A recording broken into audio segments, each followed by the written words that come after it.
Start broadcasts. Focus. Are we on? I don't know. Don't know here. It is time for the every other night drone practice. Just gonna keep flying here, set my alarm because I only have an hour, got a lot of stuff to do, and looks like we're probably live. We are. All right, so I am starting, give myself an hour and 5 minutes. Roughly an hour to fly. Golly, stop. Look how blurry I am. Cool. Hey, camera, figure it out. Oh, that's so weird. Why is it doing that? That's weird. All right, sorry about that. Let me see if, there it goes. Weird. That was very strange. I think it's trying to focus on one of these faces in the background. It's freaking out. So...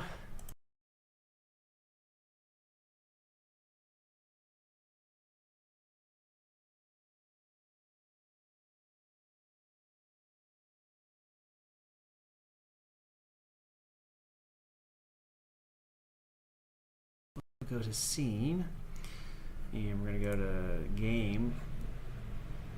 Velocidrone connect failed. Love it. All right, let's see what happens here. So I'm gonna stay here because I don't need this one on.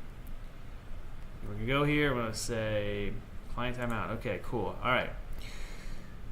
So I think we're in business. Looks like it. All right. And hello, Kevin. Da-da-da-da. Hey, Gordon, your progress has been amazing. Thank you very much. I've been doing it just a little bit every other day. I'm trying to shocking how much wildly different how much better it feels each time. Now I've got a long way to go still, but it is definitely feeling better. Look at this. So the it's funny because flying these, and I crash immediately right as I talk it. Every time I come to one of these boards, I've been trying different tracks. It seems like they somehow put like different buildings in some of these things. I'm very curious how the track editor works in this program here. Oh, too excited. I don't know how I just crashed this now. Didn't feel like I was going to crash. Today, what did I do today? I printed my droid shorts that I've been working on for my Patreon. I printed the first set and they are almost damn near perfect. I'm going to wear them. I'm still going to use them and it's going to be great. How much is your drone? Well, currently, I don't have an FPV drone currently. I have two kind of like cinema style drones. I've got a DJI Phantom 4, which I've had for a few years, that still works nice, and I have a DJI Mini 2, which again, they don't fly anything like this FPV stuff that I'm trying to learn. They're much easier to fly than what I'm doing right here, crashing. So I'm doing a simulator so I can kind of get my, my skills up as much as possible before I start destroying expensive drones. And I feel like I'm making progress. I did have a little bit of a rough start today so far, but not so bad. And I had a Storm Drone 6, which is my first drone, and I tell everybody that's come on here that drone it is technically kind of like a cinema drone. It has GPS on it, and has like what do you call it, stationary mode, where it'll stay in place in space like in the like XY coordinates, but the vertical was still controlled by the throttle because it's a little older, so it didn't have that like throttle stay. So if I let go of everything, it would either be raising or lowering, but it would stay stationary. So I still had to control the throttle on that one. Maybe there's an option to turn that off, but I just had to control the throttle, which is kind of similar to the FPV drones in that regard, but the flight was more like the DJI style drones, which is very easy. You should try out the Tiny Hawk 2-inch Velocidrone, and the quad. I would recommend getting your for your first drone. I would love that. Those things look actually really cool.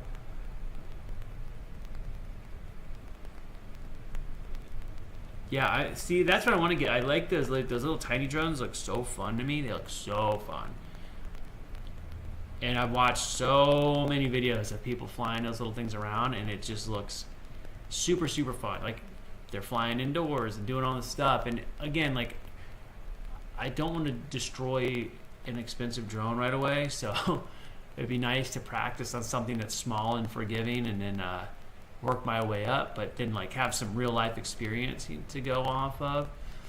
And I'm trying to whoop, I smashed in that wall, but it didn't crash me out. That's cool.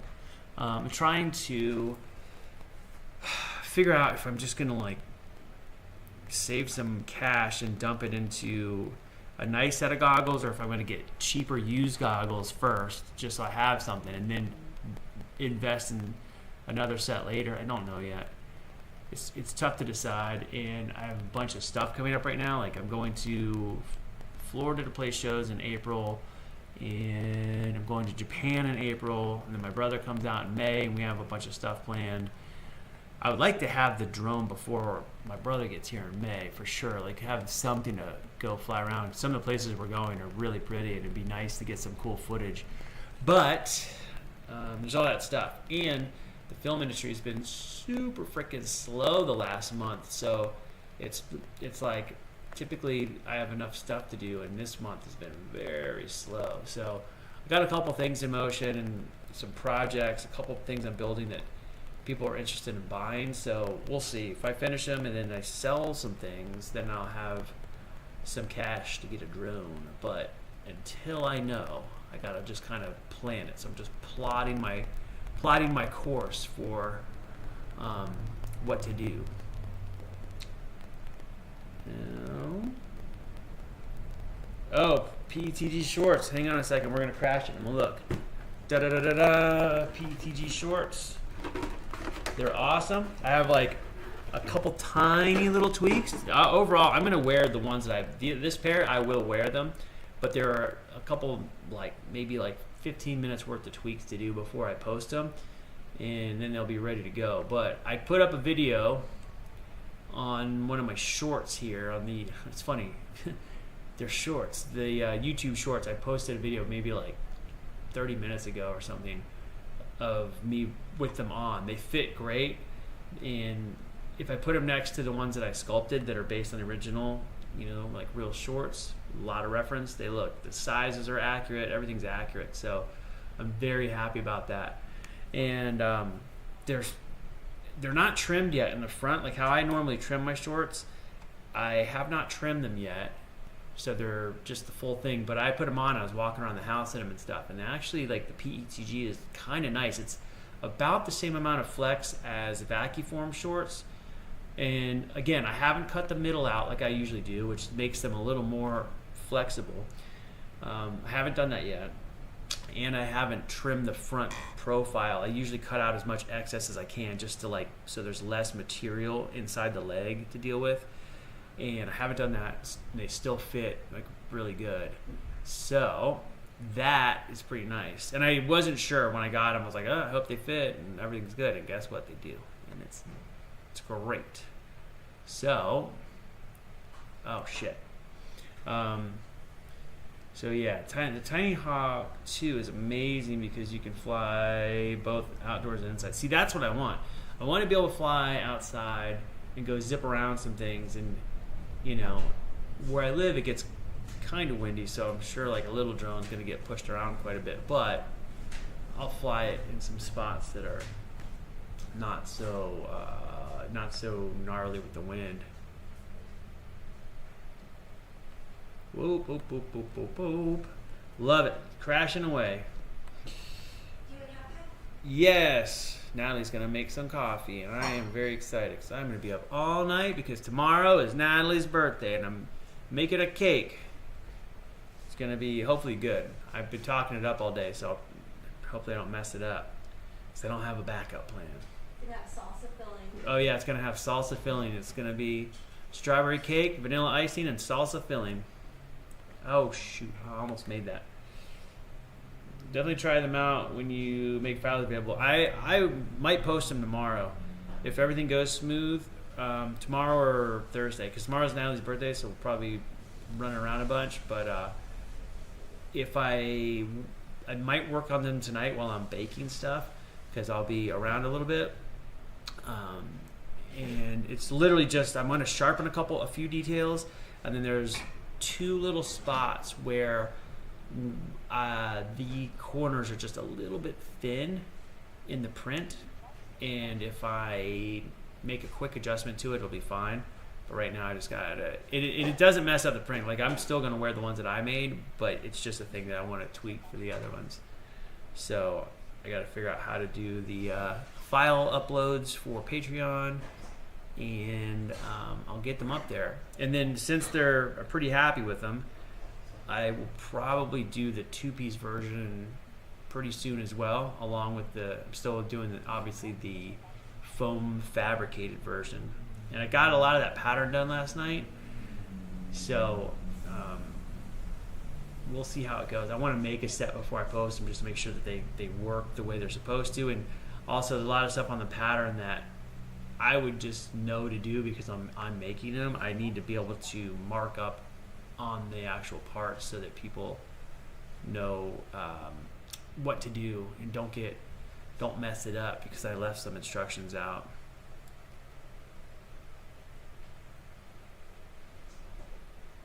Oh my god. Oh, crashing everywhere. Oh, crashing everywhere. I'm bumping into a lot of stuff, but it hasn't crashed me out yet, which is kind of awesome. Oh god, there we go. Second I say it, crash. Happy birthday, Natalie. That's what Kevin Chrisley says in the chat here. Thank you. She says thank you. But yeah, so the shorts, real happy with them. I got them off the printer. I was like, oh, these are pretty cool. And then when I put them on, the fit is like, what's. I know I've talked about this, but my sculpted shorts. It's funny. I have 4 pairs of droid shorts here. The sculpted ones I've done are, based on real shorts. Tons of reference taken to when I made them. And these new ones are from a scan, but all the dimensions line up really perfectly between the two, which I like. But the printed ones are easier to wear as a semi-rigid shorts. Whereas the ones that was weird. The ones I sculpted really need to be made in a flexible material to be wearable, which is kind of unfortunate. The mold, the castings look almost identical to the original, screen used, but I don't have the funds to make 10 pairs and have a bunch of them chromed and, as backup like they do for the movies, where they can just make a whole bunch, have them all vac metallized at the same time, and, as they wear out, they just swap them. So I'm going to have, maybe a pair or 2 to go, but I would rather them just be fitted and then make them out of something harder that holds up the paint better. So anyway, I'm excited about the 3D printed ones. They're pretty nice. And I like still having the option to do my flexible ones for my molds, but I'll probably be moving to the 3D printed ones full time. I think that'll be pretty nice. Oh. Can I make it? Oh, dang it. Oh my god. It's funny when it doesn't crash me out. Like, I bump into stuff, I expect to crash, so I just sort of give up on the controls. And then, oh shoot. Like that. I was going to mention on the 2-piece version, I feel like if they overlap, they will rub a lot. Maybe there's a way to make the 2 pieces that just locks into places to keep them together, but not overlap. It's possible. I feel like the overlap keeps them from pinching, because if they just come up edge to edge, there's a good chance that if they move at all, they're going to pinch. I could do a keyed overlap so that they maybe they come apart, but when you put them together, they can lock at the bottom, if that makes sense. It's kind of what you're talking about, but instead of them coming up to an edge, you get like a nice overlap that's crisp.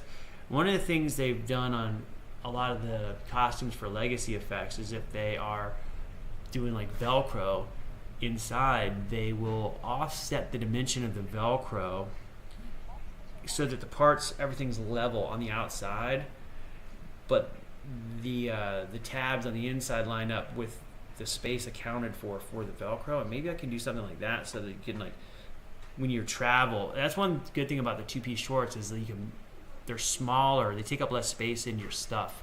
So if you travel with them, they're easier to pack up in your box or whatever. And sorry. And I feel like that is a big plus. So I could either make them, if they're Velcro, then they really aren't going to move, but the Velcro is kind of thick. I don't know. Or maybe I just make them so that there's just some kind of like physical key on the bottom, and once you put them in the legs, when you're wearing them, they just can't come undone. I don't know if that's possible. I'd have to look at the kind of the tolerances between the leg and so forth. But that could work as well. And I can always change them. So, you know, if I make them one way and everybody hates them or has suggestions, I can always make another version, which is kind of cool. That's one thing about the printing them. It's really great because I like the ones I just printed. They used maybe like 3/4 of a roll of filament, maybe, and the filament I bought was like $12 on Amazon. So, you know, it's maybe like $9 in material for those shorts. And I printed them. I think the print time was supposed to be like 1 day and 9 hours, and I sped up the print process. It just accelerated it, and it was, I can never make that dive. And the print process went in 26 hours, I think. So I shaved off at least 6 hours off the print time, maybe a little more, just by speeding it up. And I think I could probably speed it up even more than that. I think I could get it down to like sub 20 hours, honestly, and not really affect the quality very much. And especially like the lower part, like the legs, I think if I just print them at like 220% speed, and then as it starts to get to the detail parts, I just slow it down a little bit, it'd probably be totally fine. Save a lot of time. Oh my God, I'm just bumping into everything. Oh my God. I'm just going through these gates at whatever angle I see them because a little bit crazy.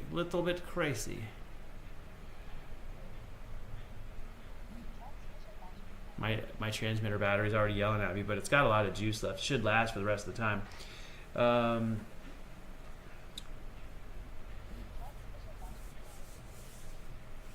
You're very right about painting. Keyed overlap is probably better. And it doesn't have to be thick. Like the keyed overlap is pretty good. And so the ones I printed, these guys are, they are 1.8 millimeters thick, the wall thickness.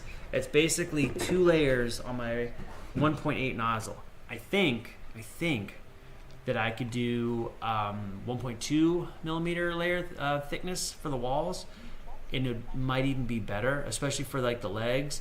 It'll be similar to like a vacuum form part, and I would use the 1.6 millimeter nozzle with two passes. So it'd take about the same time as this, but I could make them just a little bit thinner.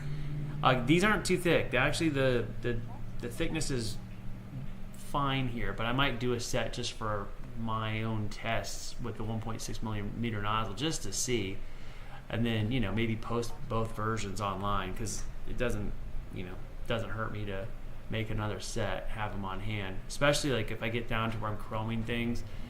Doing a few sets at a time makes my life easier than trying to like do one every time one wears out. Just having a nice fresh pair ready to go would be pretty good.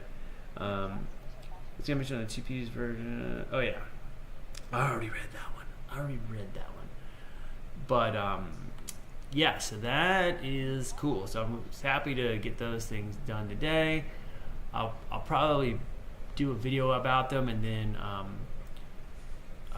make my patches, post another one. I don't think I'm going to print another set right away for myself until I swap nozzles, but I will do the fixes right away, like maybe tonight, definitely by Thursday, and get those things posted so I can start like having some stuff for everybody online. And that would be really good. Can I? Oh, I got it. I got it and it crashed right away. The shorts don't feel like they'll crack if you flex too much or bend along the layer lines too much. I don't know. I wore them around. I like put them on. I walked all around my house and stuff. And again, I don't have the middle cut yet, which actually gives them a little more flex. And they were moving okay. It was like I was able to walk much better than I expected. Again, I always cut like I'll show you an example. You guys saw this the other night, but I always cut my shorts like this, where I cut them high in the front and then like long in the back, and then I cut out that middle section right here, and it just gives like just a really nice amount of flex. And with these, I haven't done that clearly, and they flex enough with the PETG that's got like a little bit of bend already. Doesn't feel like it's gonna break, but I don't know, and it really kind of probably depends on your print settings more than anything. I feel like I've had very good luck with PETG stuff holding up well to some pretty heavy abuse, so I'll test it. If it breaks, it breaks. I'll make another set, adjust them, or it could even be a thing where I print them and then add one little quick layer of fiberglass to the back if I'm really happy with them and I feel like they're not going to hold up. I'll just maybe put a coating on them or something. But I'm going to try them with just straight PETG and see how they do. Again, worst case scenario, they break and then I just deal with it. And in a pinch, I mean, my back form shorts have cracked. Like, I've had them for a long time and they have cracked multiple times. They're like the crotch of them is all cracked apart. And oh my God, I'm just crashing in all kinds of stuff here. The crotch of them is all kinds of broken and taped and all kinds of stuff. And a long time ago, I did like a ABS patch to the whole bottom of them. They're a mess. So I feel like the printed one should hold up close to as good as those guys did, at least I would imagine. Again, material, I feel like these new ones could probably work with a higher durometer TPU would probably work well too, and that stuff is very, very sturdy. But again, the cleanup on PETG is going to be a little easier, in my opinion. Oh, geez. What did I miss over here? Look at that. What is that? I don't know what that says. Got some spammer in the comments posting something, which is wild. Why would they do that? But yeah, anyway, very excited about them. And I'm hoping, I would love to get them painted. I might do the ultra lumen test on them. If I can get the tint for the ultra lumen to match the tint that I'm currently using for my spray chrome, I will use them. I just did an event the other day, and the Hollywood Christmas Parade, and the Saturn Awards with my new arms, and I done them with what you would see in the photos is not ultra lumen on there. I actually painted them with ultra lumen. They looked good, but when I tinted them, the tint color just seemed way off of my other parts. Even though I was using the exact same tint color, it's the way that it coats the surface just sometimes appears differently. So, oops, crashed out. So, oh, look at that.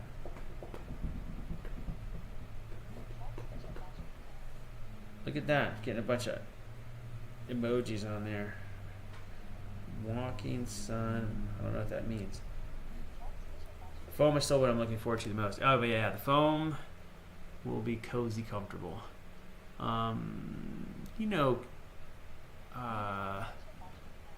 Cameron, right?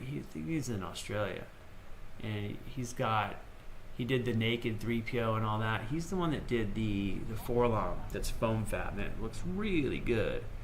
And he just like eyeballed it and made it. So I'm like, if I've got access to good scans of things for reference, I should be able to make pretty accurate shaped parts. I think the first version of those shorts I do are going to be basically just the under shape of the parts, like the actual, the leg shapes, and it won't have any piping details. So you might have to eyeball the piping detail as a test when I do the legs. But as I work it out, I might have to manually go in and add the piping detail to the templates. But I mean, that's fine. That is totally fine. It'll just be a little extra work. Oh my god, I'm just crashing a lot. Alright, where are we going here? Oh my god, crashing all over the place. The Tiny Hawk 2 is $229 on Amazon with a controller, goggles, batteries, and charger. That's not bad at all. The Tiny Hawk 3 is around $300 for the same combo with everything you need to fly, but you can use your ELRS controller. See, that's pretty cool. And I would not mind that at all. That's like a really good deal. And I would do that with the cheaper goggles. Would be fun if it just gets me some experience. I could start flying around. I do think I'm going to probably get eventually get some of the newer DJI goggles, but those suckers are not cheap. They're not very cheap. So I got to get a big cool job so that I can get those things. And but yeah, that's actually a good deal. The Tiny Hawk, I think I could do that. And I could get zipping around for real. Get a feel for, oh my god, I didn't crash. I tried a thing, I kind of whacked the wall, but then didn't get knocked out. I feel like this, when I'm flying around this, this level, for some reason, whenever I bump into stuff, I just do not crash as easy. I don't know if it's something with the track settings that they put on this, but I feel like when I've hit stuff this hard on the other levels, it just always sends me back to the start. Oh my god, too crazy. Can I make it through there?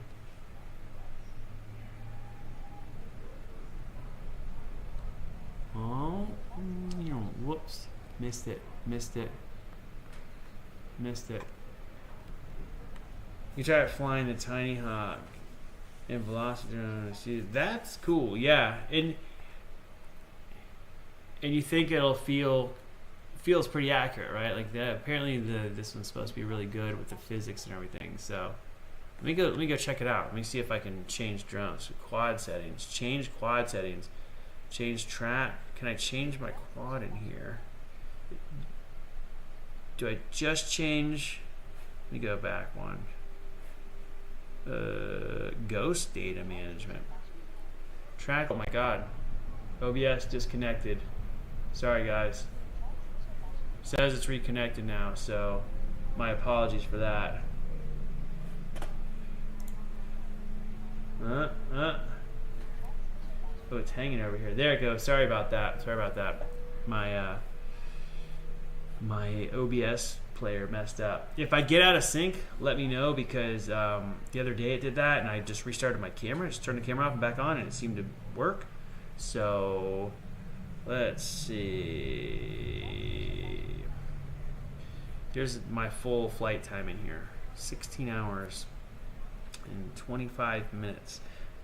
How do I change the drone here? Upcoming event, simulator status, multiplayer quick start options. No. Hey cat. Track manager, leaderboard, single player. Am I crazy? Please update. Look at this. Simulator status. Now, I swear I saw the whole drone thing in here where I could pick them. Is this it? There we go. My quads. Add quad. Wow, here we go.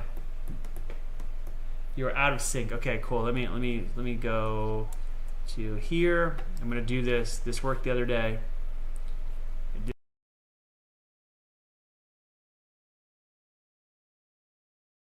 Turn it back on.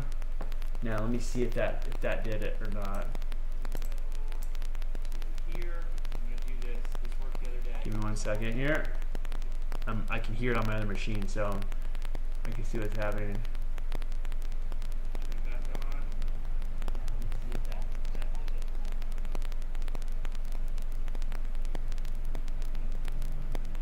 Second here. I can hear it on my other machine. So looks like it's still out of whack, and I hear some funky noise. Let me do that again. I'm gonna try to turn it off again because last time I did that.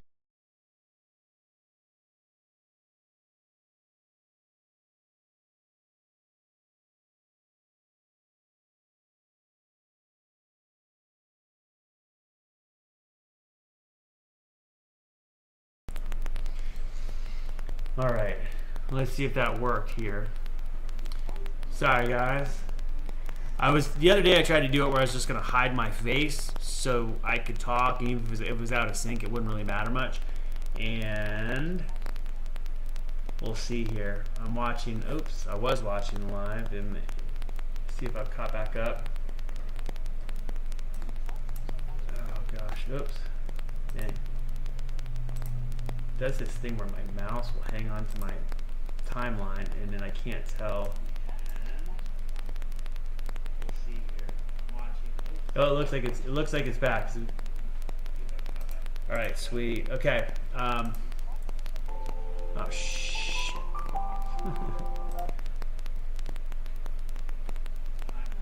All right.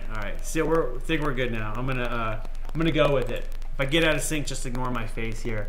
So I'm going back to look for this little drone here, the Tiny Hawk, and see how it does this. Oh my god, look at all these guys. Can we search them? How do I do this? It lets me scroll it this way. Oh, there we go. No. Oh, it's a micro quad, right? Tiny Hawk 2. There it is. Premium content. Oh, I got to get the upgrade, which I might do. I'll probably do that before next time. It's only a few bucks, but I will do that next time, and then we'll party. It'll be cool. So for now, I'm gonna go back and fly around on this, and then next time I'll have that so we can do it. You need to buy your micro quads, $5. Tiny Hawk. Yeah, I'll grab that before the next session. Oh my god, am I paused down again here? Jeez, what have I done? Hold on a second. It looks like it's back. I messed up my playback over here. Okay. The big old mess. There we go. Okay, now it's working. So let's go back in and fly around some more because I've got 31 minutes left. We are going to go back to single player, continue. Let's go to a different track. Been looking at this one for a little bit. We'll do back to Apocalypse. That one's just fun. And which one haven't I done yet? This one? Let's try it.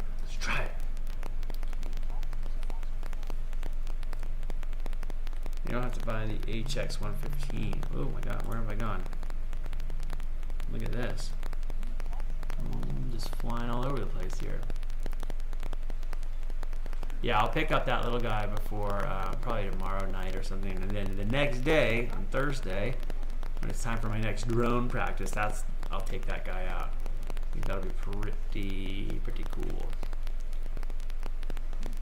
I gotta check too because I did a gig at this video game company as a mascot character, and they just wrote me right before I got on. They said they sent out my check for that, which is good because I had to do some timesheet, which typically those kind of jobs, you fill out the stuff and then they just send you the check.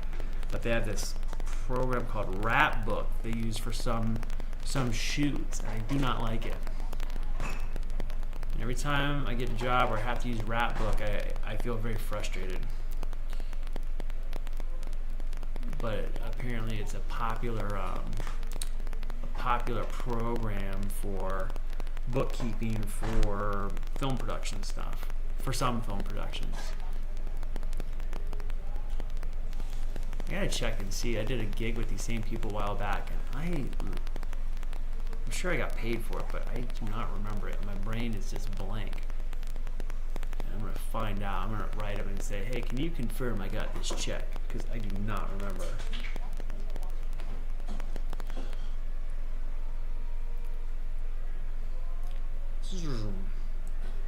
Oops, crashed in the ground. Super awesome.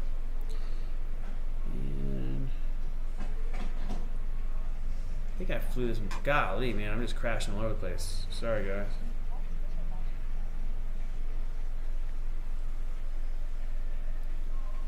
I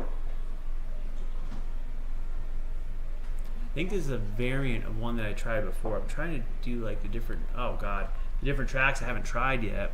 And I think this one seems, seems like one that I don't remember selecting this one, but apparently it is similar. So maybe it's like a variant on one of the designs that I flew before. Anyway, it should be fun.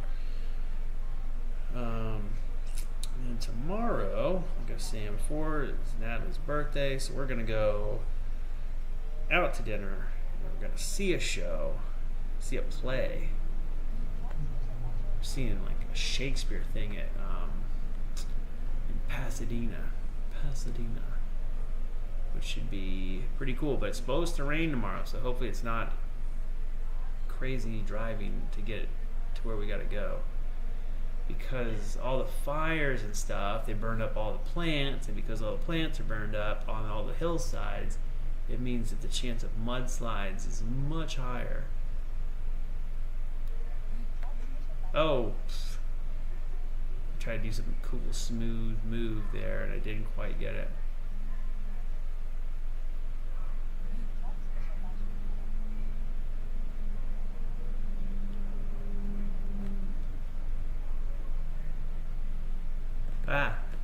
Too much turning, too quick.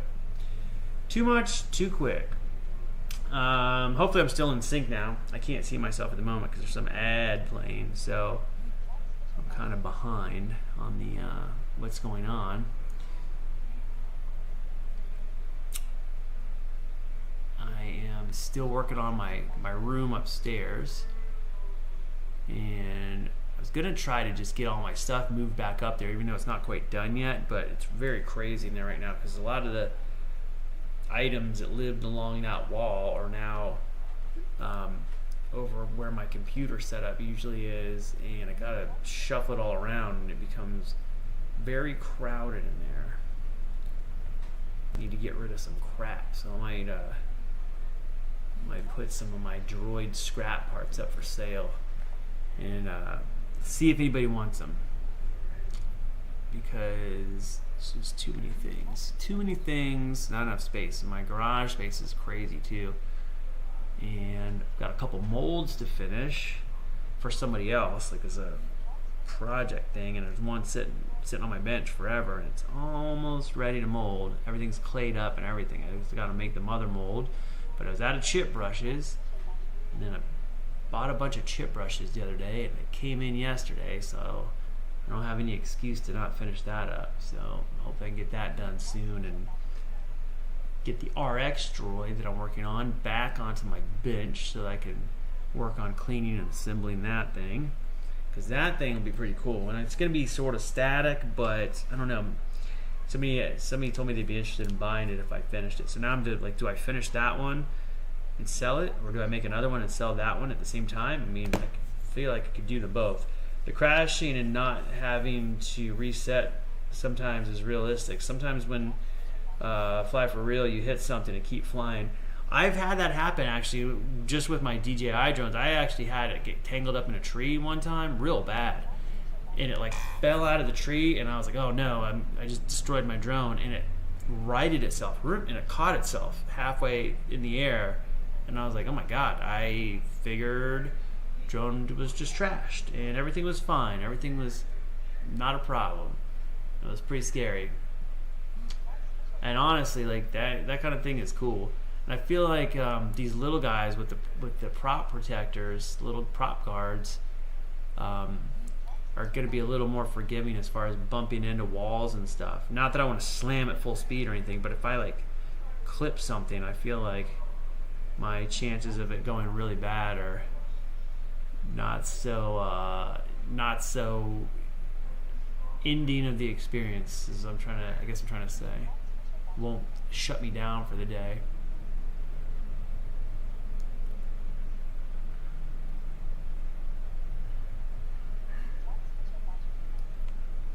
Oh my god. There we go. Getting stuck in the trees again. Ooh. Let's see. Where are we going here? Oh, and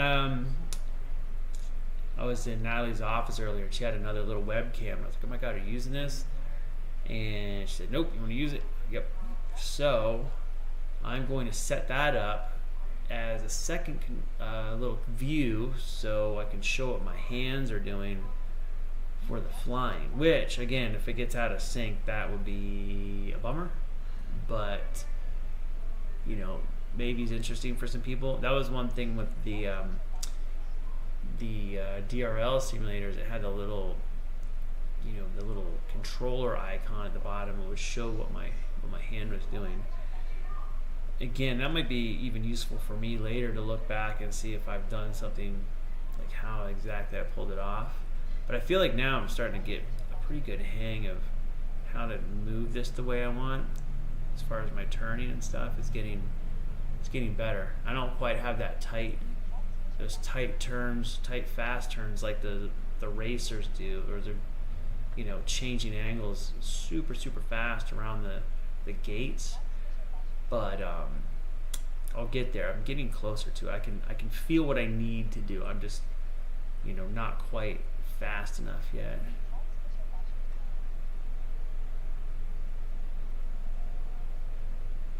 Like getting that almost like a pre-turn before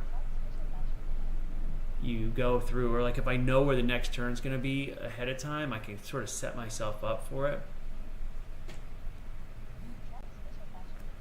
Oh, there we go. Smash and grab. Generally good safety practice to disarm the drone the second you hit something, because you want it to fall out of the sky the second you lose complete control, so your drone won't fly off and hurt someone. I've seen a lot of people do that. You'll see them go click, switch it off, and switch it back on real quick. You can enable digital hand cam on screen, and oh, that's pretty cool. I'll do that. Digital hand cam on screen. That's what I need to do. I'll go look through the settings here and find. I feel like the last time I went through the settings, I lost my sync on my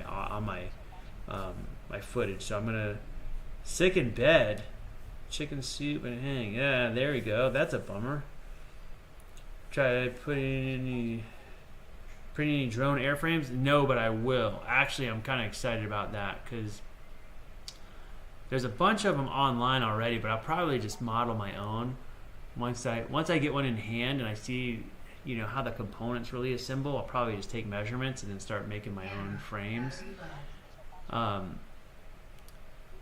There are I got a couple friends with laser cutters too, so if I want to make some carbon ones, or even I feel like they're so light and little that even if it's just fiberglass and not carbon, I can make it really thin and stiff, and it would be as good as a carbon frame. I think the carbon for the size, for some of the small ones, is kind of overkill. And definitely seen a bunch of printed ones that people seem to have a good time with. So, once I get into that and I start, crashing a bunch of frames, I'll probably make some printable versions of stuff so I can swap pieces over and so forth.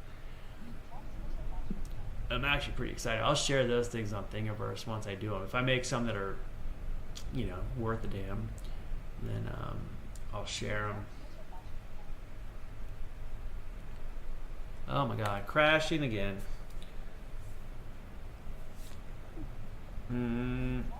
Yeah, I'll next time I come on here, I will try to set up the controller visual here so that it's just on screen as I do stuff. I think that's fun to watch. Like when I first started watching people fly, I always liked to see what their hands were doing with the controller. Honestly, not that I learned very much from it. It just was interesting to see. I think it's one of those, you know, as I'm doing this, I'm realizing how much it just takes practice, you know, doing stuff over and over and then kind of like figuring out the ins and outs of it to make it work. Oh, that's cut that a little too tight. Hold on a second. 19 minutes left here. I get an email. Not from anybody that I need to talk to. Yeah, there's a bunch of stuff filming here and not a lot of casting things. And one of the things that's filming currently is Fallout and the second season of Fallout. And the castings come up for it, but they have a lot of non-union things. And I think I almost got a part, like a small part, in December. But I was going to be out of town when they needed to do the fittings. And I think that cost me the role, which sort of sucks. And a couple other things have come up for it. Sent in to try out, but I want to do stand-in work or photo double for Walton Goggins because we're a real similar size. He's the same height. He and I are the same height, real similar head shape. So I feel like I would be a good photo double for him. But it's just getting the right people to see that so that they know to even look for you. You know what I mean? And sometimes like they'll find someone and it's already taken care of, but I was trying to find the casting people for like on and off for the last like probably 2 months. And then somebody today told me that they think they know who the casting place is, so I wrote them, sent them a message saying, hey, if you ever need this, please keep me in mind. But that would be real fun. You should also upload to MakerWorld. Bamboo Lab actually pays out pretty decent if your model is popular. Oh, that's really cool. If it's popular. Yeah, see, that's pretty awesome. I would definitely do that. I don't think I have an account. Maybe I do have an account on there. I don't know. So I don't know if I'm on the Bamboo page, but I'll set up a thing there. I'll put my models, you know, wherever. But you know, I looked at before I started flying these things around. I actually looked at a lot of drone frames on Thingiverse, and there's quite a few of them on there.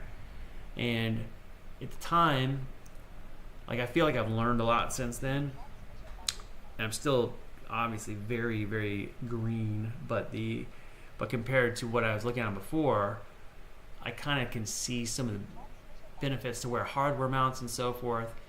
And there's a lot of them on Thingiverse that are reasonably well designed, but I feel like I could do my own versions that would be good. I don't know if they'd be better, but they would be, you know, I think they'd be cool. Be cool in my versions. And I think that's one of the things too I've been hearing about a lot of people say is that with the camera setups, you know, typically people were putting GoPros and so forth, but I've seen multiple people say that with the new DJI 04 cameras that you can really record some very good video on that camera without having to add a GoPro to the top and have that extra, you know, weird weight. So we'll see how that goes. Neil, evening, hello. Doesn't Bamboo technically own all the models you upload to them? Probably. It's like 15, thanks, he said, per download. See, that's not too bad. I think that's makes it pretty fair. And I'd be glad to post there. And the thing is too, like, I could probably do different versions. So if it's geared specifically toward Bamboo printers, I could probably set them up in ways where they are friendly as possible to specific printers. Oh my god, I'm just crashing everywhere. No, there we go. I made it. Oh, I kind of made that. I clipped it. And go through here. Too much, too fast. Alright, and then up through there. Oh my god, what kind of angle is that? Sorry guys, I'm getting myself dizzy looking at my own flying. Oh jeez. Okay, I'm not crashed somehow. That's weird.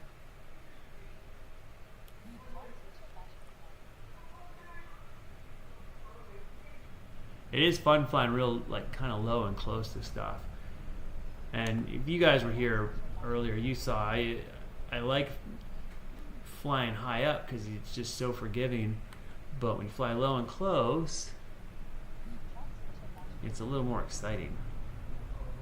And I'm kind of spacing out right now. Crashing a bunch. It's super good.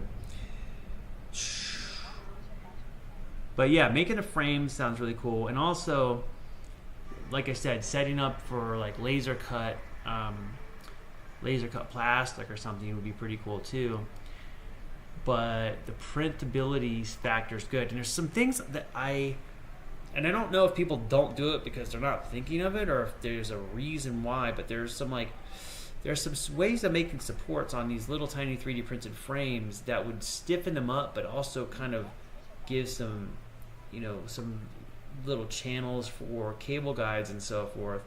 And I could keep them really, really fine and light, but I just never see people do that. They're always doing these like extruded looking frames. So there may be some drawback to doing it the way that I'm thinking, but I feel like it would work. And there's also some where they're like printing them and then having another material as reinforcement for things that is, glued down or just fits into the print, like slots in, and then now you've got like a really fine aluminum reinforcement or carbon tubes or something that are on there to stiffen up the little arms for the props and so forth, for the motors, the motor arms. What do you call those? You guys know what I'm talking about.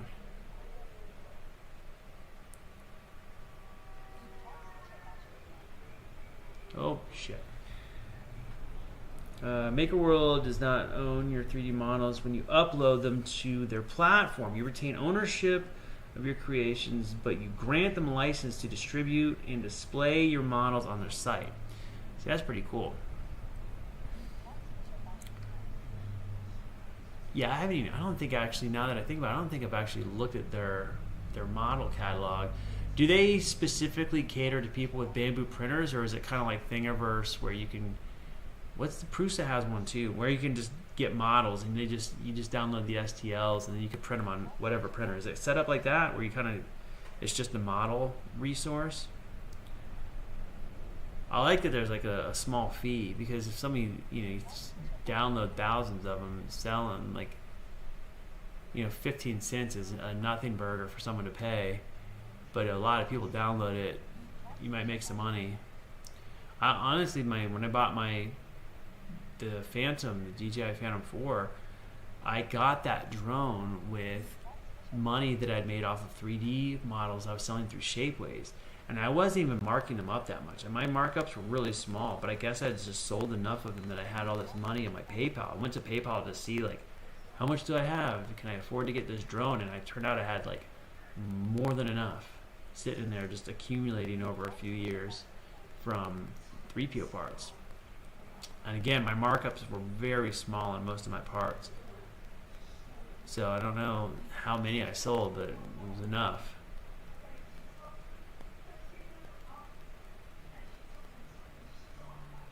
And especially you make something real handy, sell 1 million of them for 15 cents a piece. It'd be pretty awesome. Pretty awesome. You have an option for specific licensing terms depending on the model and the exclusive model program, if applicable. I've seen some nice designs that use off-the-shelf CF tubes for the arms, but printed brackets, especially for larger frames. easy to fix in the field. You can get just the model or the full print profile. So that's pretty cool. And yes, with the off-the-shelf parts, I kind of like that for some things. I do like that for a lot of stuff. I mean, with hardware in particular, like if it's like nuts and bolts and things, 3PO again, I'll bring up 3PO again, is a good example where the screen use suits have these like custom machined quarter turn fasteners to hold things together. They started using those in Empire Strikes Back and Return of the Jedi, and then they used them in the prequels, and they work great. But if something breaks or you lose one, there's no getting a replacement in a pinch. But if I use, quarter by 20 bolts for everything, I can just have extras, and I could just run to Walmart and get some if I really needed to. So like my 3PO's head is held together with quarter 20 bolts on the neck, and then the torso is quarter 20 on the sides, and then the I can't remember what screws I've got in the neck. It's the same threading as the one that holds the head together. So if I was really in a pinch, I could use one of those screws to hold everything in place if I needed to. Now the little head antenna that I use to close up my top of my head, I have like 4 extra ones in my kit just in case. Same with the side bolts, but again, if I just needed to close it and there was nobody around, I could always go to the hardware store and get whatever I needed. It's not like some custom thing, which I dig. Tons of people without 3D printers have made enough to buy their first printers from Bamboo by just uploading models they have designed. It's pretty awesome setup. That actually sounds really cool. I was talking about carbon fiber tubes you can buy, like the 8-foot links and cut down. No, that's exactly. I mean, again, 3PO parts, same thing. Some of the pieces I used on like the leg pistons and stuff, they have fiberglass inserts inside, and I would buy these fiberglass tubes. Same thing. It's like the carbon tubes, same setup, and you can just cut them to length and embed them in the piece. And if I do resin castings and have like a fiberglass tube down the middle, then it'll be really, really sturdy. But then they look the part, but they are, the core of them is just some cheap fiberglass thing that I've got. Another time I have carbon tubes, but I got them from arrows, and my friend had cut up a bunch of arrows to use for basically like this zombie thing where the zombie had been shot with a bunch of arrows, so they're like cut short and they're stuck in his chest, which is me. I have a picture of that. But when he cut him down, he gave me all the arrow shafts. I had a bunch of carbon tubing for a while, and I used that for some things. And it's very sturdy and very light. But yeah, that kind of thing's really neat. I think if I did that, I would probably still do the thing where I would print the entire length of the motor arm, and then have it where it's really, really thin, barely supportive, but then the carbon rod would actually be the strength, but the print would keep the orientation so that the end didn't get twisted, or I didn't need to have 2 arms. But I think they make square tube as well, which could be good for that, so you can pop it together without having to worry about the piece being twisted or something. Oh my God, I'm just crashing and everything. Good job. The RX droid that I made, all the metal parts on the arms. So if you see the screen used ones on Book of Boba Fett and on Book of Boba Fett and on Skeleton Crew, all the metal pieces of the arms, all of them, were scrap metal that I found in people's garbage. I found like tons of tubing. I found like the really old school, like late 70s, early 80s tent poles that are, those ones that are probably like 3/4 of an inch around. I found a whole bunch of those in the garage, or in the garbage somewhere, and I took them home. And then I found newer tent poles, which are those little light aluminum ones, not the carbon ones. A huge stack of them, and I've used them for so much stuff.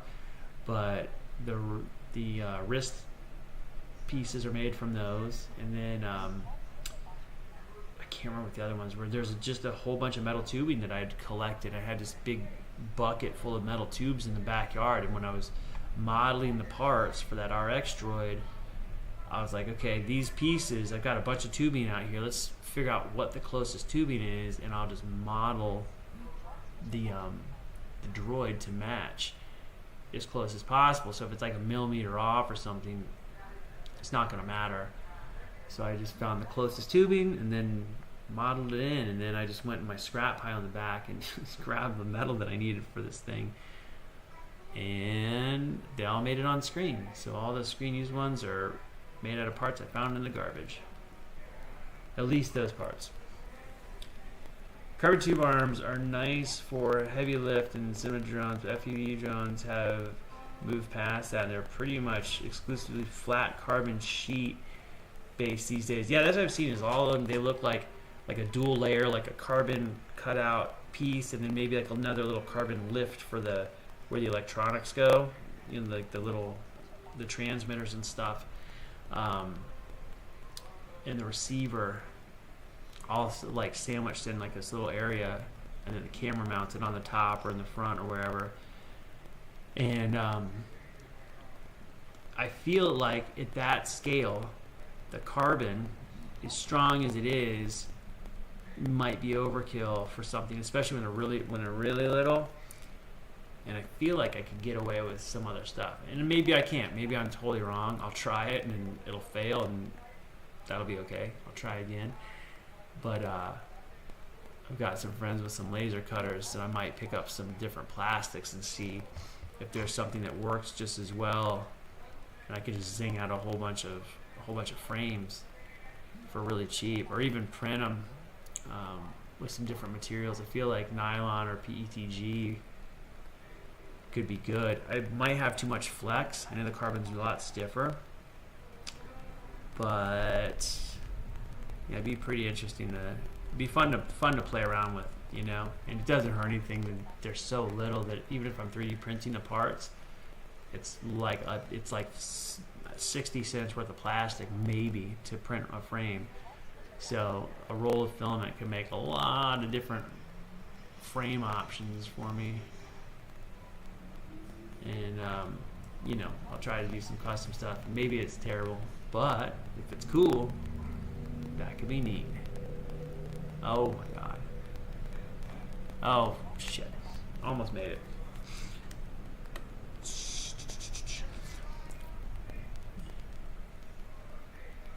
Yeah, those little micro guys, FPVs, look very fun.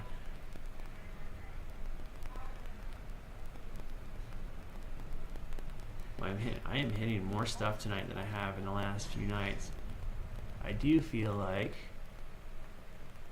I'm still able to make more of these tighter turns and so forth, but definitely clipping a lot of things in the process. That is for sure. Just like that. Clipping all the stuff.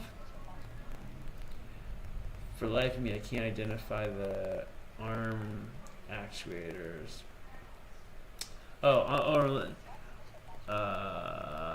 Related question to RX droids. I've been doing a bunch of research on the DJ RX3 and the Galaxy's Edge Cantina. For the life of me, I can't identify the arm actuators. Are you talking about to make a move, like the internals? Pneumatic with linear encoders, if you know. I don't know. I think they might be just servo driven, but like a high-end, like heavy-duty motors kind of servo, like the Reefs or something that are brushless and really powerful. But I don't know for sure. I might be working on a version of one of those pretty soon. So I got some friends that worked at Imagineering, so I might hit them up and find out if they can give me any hints. I know a lot of that stuff is very proprietary. Oh, there goes my alarm. It's almost time to end the drone session. I think that they're probably electric motors for most of it. There might be some hydraulic or pneumatic parts for like the head lift mechanism that lifts up and down. I think the other parts are probably electric, but I'm just basing that on some of the stuff I've seen, some other theme park related kind of items, and I don't know how, like the Navi ones they did there, I'm pretty sure most of those are electric motors. Those big guys with some, it's like a mix, hydraulic and electric. Right, Secret Sauce in his head, yeah. So I think the up and down, it moves really quick. And the thing is, like the one we did for the RX droid that we made for the shows, it's an electric motor, and at the bottom there's like a little assembly that just turns like a gear. You're like it moves the head, and it can move really fast. And I feel like the pneumatic and the hydraulics work really great, but if it's the linear actuators, the regular like electric linear actuators, I never see ones that go quite fast enough. They don't seem to look as fluid, I guess, is what I'm trying to say. They're kind of like, and the electric motor, you can really like dial it up quick, and then you can put like the like the smoothing curve on the controls in the programming so that it kind of has like a softness to the start and the stop point, so it doesn't just feel so like clunky.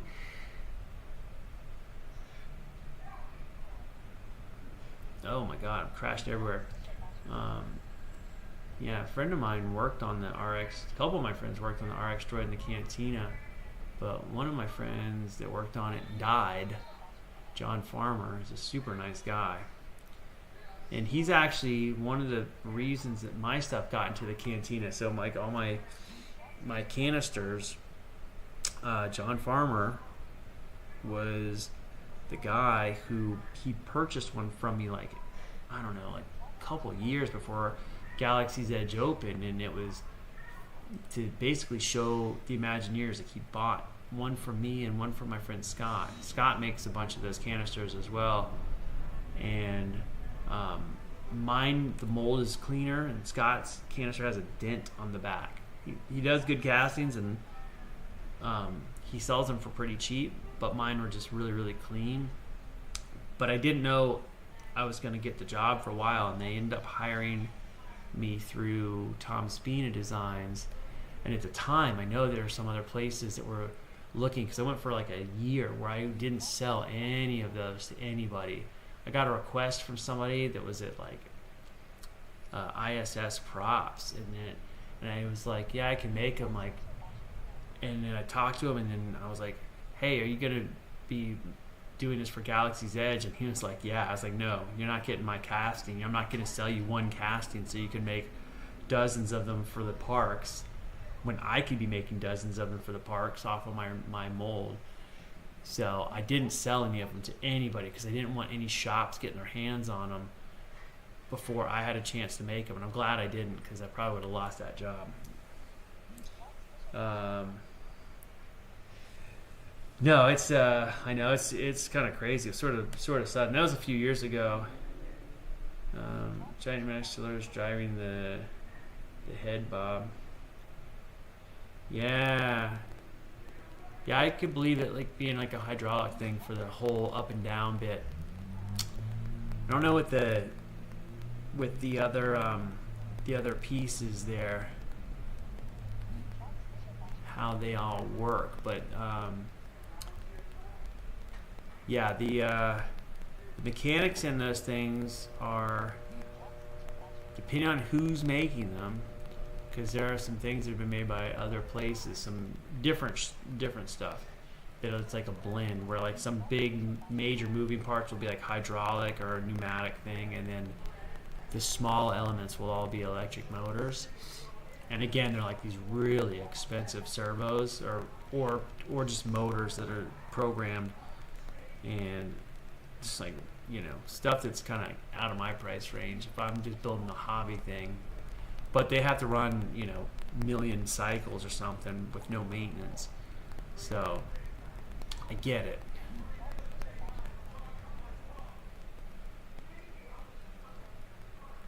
Like, yeah, so like some of the shops I worked at have done a lot of things. And my brother works this place called Mad Fab in Florida. He's working on the Universal Park that's going in down there, that Universal Monsters area. And I'm always trying to get him to tell me about it. He's pretty tight-lipped about everything, but I'm excited to see it. Sounds like it's going to be cool from what he says. So that could be cool. I'm trying to remember the Na'vi, like when they were doing that big Na'vi woman from the Avatar for Florida. I was went to something in Imagineering while they were working on that, and I got to see it with the skin off, just the animatronic, and they were working on getting the programming. You know, it's just like this big robot. It was super freaking neat. It was huge, you know. The thing is gigantic, and the movements were so good. And that was another one too, where the skins were all like done with 3D printed molds. It was, and this was 2016 maybe, give or take a year. And at the time, I was like, boy, I bet you could 3D print molds. And then they had done it, and they were very nice SLA, giant SLA printed molds. And back then, SLA resin was like $150 a liter. It wasn't cheap like it is now.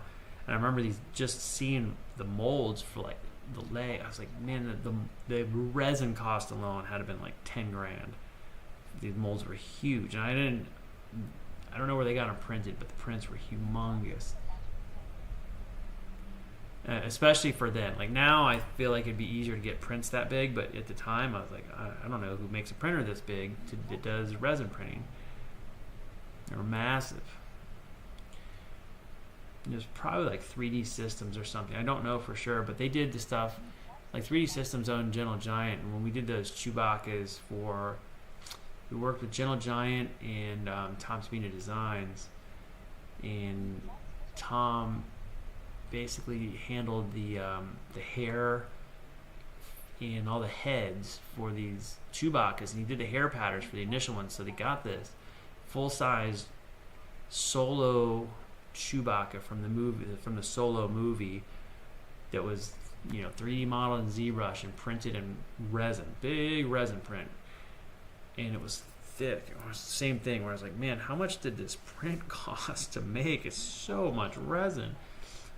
It was really cool. And then they molded it, and then some company did all the castings for the bodies, and then another company did all the castings for the heads, and I went to help work on the assembly of all the heads, and then the bodies were done overseas somewhere. But what the hell was I talking about? I'm just rambling. But yeah, so anyway, that had to do with like talking about huge 3D prints. Pretty fun. Yeah, harmonic drive motors. Yeah. It's just so expensive.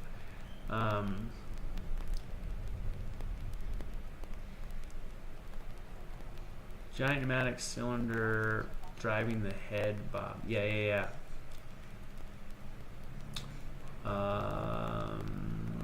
Committed to tracking down the company motors. It's going to talk about harmonic drive motors way out of our price range. Na'vi Shaman. Yeah, the Na'vi Shaman was so cool. So cool. So cool to see it. And yeah, to see it, you know, I've never seen it in the park all assembled in person, but people say it's amazing, and based on what I saw, I would say I believe it, because what I was watching when I was there was incredible. again, it was cool watching it without the skin because it's this big creepy robot thing, and I enjoyed that quite a bit, and I felt like I learned something. I've talked to some of the Imagineers that worked on some of the robotic stuff there, and man, the way that they do some of that stuff is just mind-blowing because it's way outside of just like, you know, the testing and so forth that I would just be able to do here. I mean, they're writing software just to test the things and figure out, you know, how to get the best. Like that Navi was like the software they developed just to figure out how the skull was going to be constructed. So it wasn't like a trial and error from people. It was like a computer figured out the most optimal way to make the skull and the skin go together. I mean, how do you even come up? How do you even write that software? That's the wildest thing. Someone bought the Navi Shaman. He's on YouTube. Someone actually bought one of the Navi Shaman. He's on YouTube. I'd have to see it. I saw somebody post a thing, and it looked fake because the one I saw was like this kid's like, oh, I have it in my living room, and he had it in there. That is, I'm 99% sure is a CGI fake because the real one is really, really big. Like it's a huge figure. It wouldn't just sit in the middle of a room very easily. It's very big. Like when they had it at Imagineering, it's like a big chunk of the controls are under it, and then it's this huge. I mean, when I looked at it, I was standing on like ground level, standing up, and I'm looking up at the thing, and it's this big. Like the Navi are like 9 feet tall or something. They're huge, and they, you know, it's incredible. And then the control system for it is also a massive thing. So it's not really like something I think someone could just set up in their house.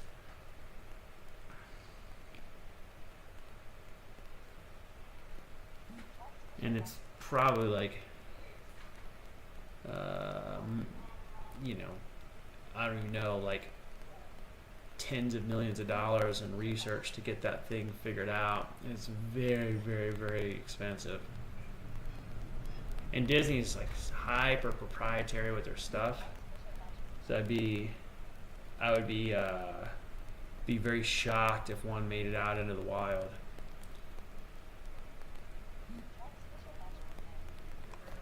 Oh, what time is it? 8 o'clock and 18 minutes. I should probably call it here and then start sorting out how I'm gonna make this freaking awesome birthday cake for my wife, which is gonna be delicious. I don't know if it's gonna look as fancy as I want, but it's gonna be tasty good, I think. Yeah, that's a bit. So yeah, there's one, and it's like this guy's like, oh, I found it on eBay, and then it was going to be $3,000 in shipping. He says this whole thing, and I watched it, and the video looked pretty good, but it's definitely way too small to be the real one. The real one is humongous. The molds for the legs for that thing were like, when I was standing here, I'm going to stand up, and I'm going to stop flying the drone here for a second. I'm going to switch over, because I got to log off this thing anyway. So we're going to go back over here, and we're going to switch to me only, yay! So, I get this chair out of the way. The molds, just for the legs were like this big. Just like a leg. Huge, giant mold. That was, you know, up to my chest. Big, big, big molds. Maybe even taller than that. They might have been close to the height of me. I'm 5'10". They were like, it was big. Just for the leg. And you have a whole long body and these long arms. The robot was humongous.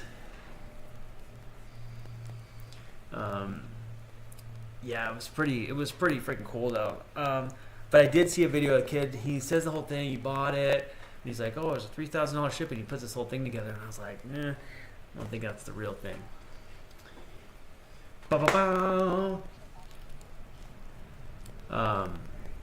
Yeah, it's just so big, and then I was watching because the first time I watched that one, I thought it was a real thing, but I was like, man, if somebody recreated that, they did a really good job. But again, it'd be like, 60% scale compared to the real one. But it looks great. Look how tired I look. I've been I need to get sleep tonight. But I'm not going to sleep tonight. I'm going to be up till tomorrow. But anyway, I'm going to call it because I got to go get stuff done. And then I'll probably be back tomorrow. I got to do, or the day after. Day after for sure. Maybe tomorrow for a little bit, but probably day after. I just got to get a bunch of stuff done around here. And I got to put this in because it keeps telling me, let's see. Do it. I don't know if you can hear. I have the volume down. I keep saying transmitter battery low, and it's annoying me. So, all right, I'm getting out of here. Thanks, kids, for stopping by and chatting with me and hanging out while I crashed into things repeatedly. And I hope to see you kids soon. Thanks again. Bye.